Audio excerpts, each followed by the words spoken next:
বাংলা আবাস প্রকল্প তথা বাংলার বাড়ি প্রকল্প নিয়ে ইতিমধ্যেই খুবই একটি গুরুত্বপূর্ণ খবর উঠে এসেছে। ইতিমধ্যেই যারা বাড়ি বানানোর টাকা ব্যাংক অ্যাকাউন্টে পেয়ে গিয়েছেন তাদের নির্মাণ কাজেই খরচ করতে হবে বাংলার বাড়ি প্রকল্পের টাকা, নতুবা বিকল্প পদক্ষেপ গ্রহণ করা হবে আপনার বিরুদ্ধে। এ বিষয়ে নতুন নির্দেশিকা দেওয়া হয়েছে, সরাসরি অন স্ক্রিন তার আপডেট। অবশ্যই চ্যানেলটিকে সাবস্ক্রাইব করে রাখবেন। বাংলার বাড়ির টাকা দিয়ে ঘর তৈরি করতে হবে, অন্য খাতে ব্যয় করা যাবে না, কোনো অসাধু চক্রের খপ্পরেও পড়বেন না, কেউ টাকা চাইলে দেবেন না, এই ভাষাতে উপভোক্তাদের সচেতন করছে দক্ষিণ চব্বিশ পরগনা বিভিন্ন ব্লক প্রশাসন।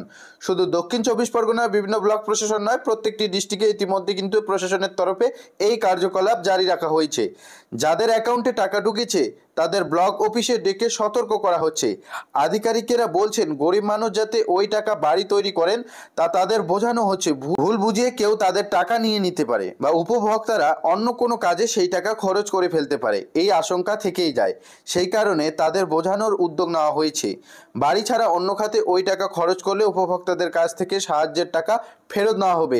এর আগেও কিন্তু জানিয়ে দেওয়া হয়েছিল যে বাড়ি তৈরির খাতে যদি আপনারা টাকা না ব্যয় করেন সেক্ষেত্রে আপনার বিরুদ্ধে কিন্তু আইনত ব্যবস্থা নেওয়া হবে এবং আপনাকে টাকা ফেরত দিতে হবে।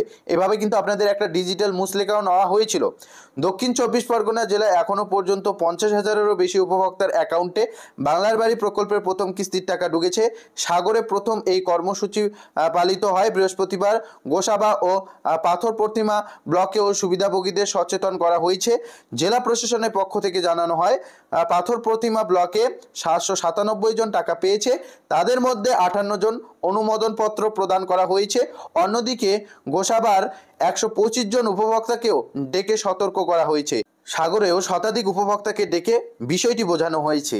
ইতিমধ্যেই দেখতে পাচ্ছেন প্রত্যেক জেলা ব্লক প্রশাসনের তরফে ইতিমধ্যেই উপভোক্তাদের ডেকে নানান বিষয়ে কিন্তু নির্দেশিকা দেওয়া হচ্ছে, যাতে করে অন্য খাতে এই টাকা ব্যয় না করে কেউ যদি তাদের কাছ থেকে টাকা চেয়ে থাকে সেক্ষেত্রে যাতে না দেয়, কোনো খপ্পরে যাতে না পড়ে এবং বাড়ি তৈরির কাজেই যাতে এই টাকা ব্যয় করে সে বিষয়ে কিন্তু ইতিমধ্যেই জেলা প্রশাসনের তরফে ইতিমধ্যে ব্লক প্রশাসনের তরফে কিন্তু বোঝানো হচ্ছে।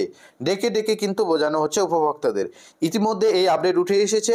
অবশ্যই যারা যারা বাড়ি তৈরির টাকা ব্যাংক অ্যাকাউন্টে পেয়েছেন তারা অবশ্যই বাড়ি তৈরির কাজেই ব্যয় করুন এবং বাড়ি তৈরির কাজ কিছুটা সম্পূর্ণ হওয়ার পর নতুন করে এনওসি জারি করা হবে। এরপর কিন্তু আপনাদের দ্বিতীয় কিস্তির টাকা বরাদ্দ করা হবে এবং আপনাদের ব্যাংক অ্যাকাউন্টে সেই টাকা পাঠানোর কার্যকলাপও শুরু করা হবে বলে ইতিমধ্যেই খবর উঠে এসেছে। ইতিমধ্যে আপডেট পাওয়ার সঙ্গে সঙ্গে আপনাদের সঙ্গে শেয়ার করলাম। আপনি চ্যানেলে নতুন হয়ে থাকলে চ্যানেলটিকে সাবস্ক্রাইব করে ভিডিওটিতে লাইক করে আমাদের সঙ্গে জুড়ে থাকবেন। দেখা হচ্ছে খুব শীঘ্রই আরও একটি নতুন